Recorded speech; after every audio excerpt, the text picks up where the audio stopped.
Hi, my name is Miss Ashley, and this is Interior Design 101 with Ashara Homes. Now, picture this. You just moved into your new apartment or a new place, or maybe you have a new construction project and you're wondering, should I hire an interior designer, or maybe I could wing it on my own? Well, the answer is very simple. You definitely can interior design your place on your own as long as you follow simple rules or the simple steps that I'm going to be able to take you through so that you can wing your own interior design project without hiring an interior designer. Now, taking on an interior design project as a beginner can be difficult, but it's not impossible. Now, for step one, you're going to go ahead and outline the scope of your project. Now, a scope can either look like this or like this. Whichever way that you might want to organize it, go ahead and write it down on a notepad or a book or in the logbook of your computer, whichever that you might prefer. A scope can have the number of rooms that you want. It can be the bedrooms, living room, kitchen, and whichever room that you list down, go ahead and brainstorm any design ideas that you might have.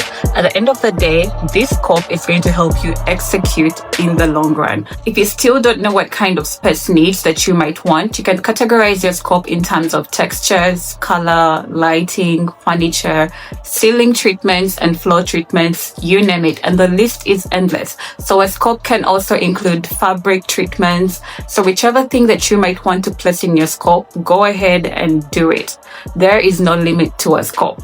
Now, if you have the scope of your project ready, step 2 is going to be very simple. Go ahead and arrange your ideas in something called a lookbook or a mood board. I bet you've heard of this before, and I guess so many designers keep on talking about, oh, I need to make a mood board. Now, this is the next step, and it is very crucial. Now, a mood board is simply an image representation of whichever design ideas that you might have. It can also be categorized in terms of colors, patterns, textures, lighting fixtures, furniture fixtures, ceiling treatments, floor treatments, and you name it. So once you have this image representation, it is very easy for an architect to go ahead and make a 3D model of the design that you might want. Now, as we're designing mood boards, we usually follow something that we call a design style.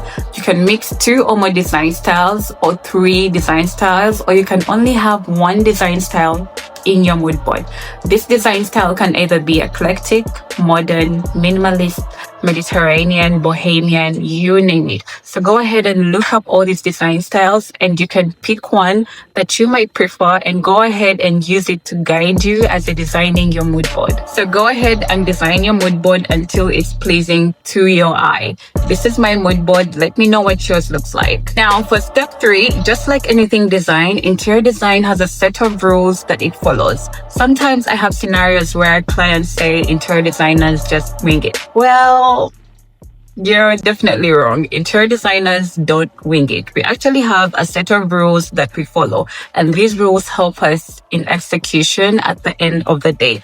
That is why our work looks so good.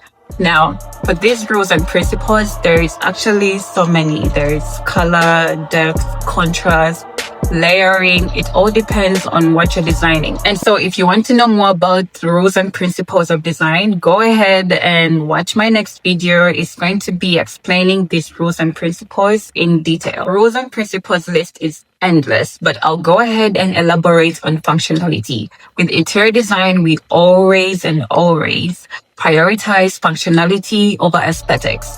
With functionality, for example, you can have your sockets placed in a certain way or your curtain raised to a certain height. You can also look at the kind of people that are going to stay in the space you're designing and go ahead and design it specifically to whichever niche that they might need. But that is functionality for you.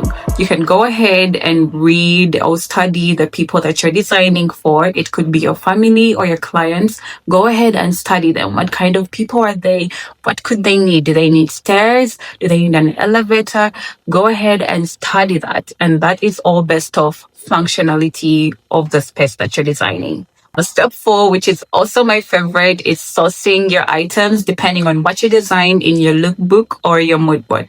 Step 4 can be simple, but also can be complicated if you didn't follow the previous steps before.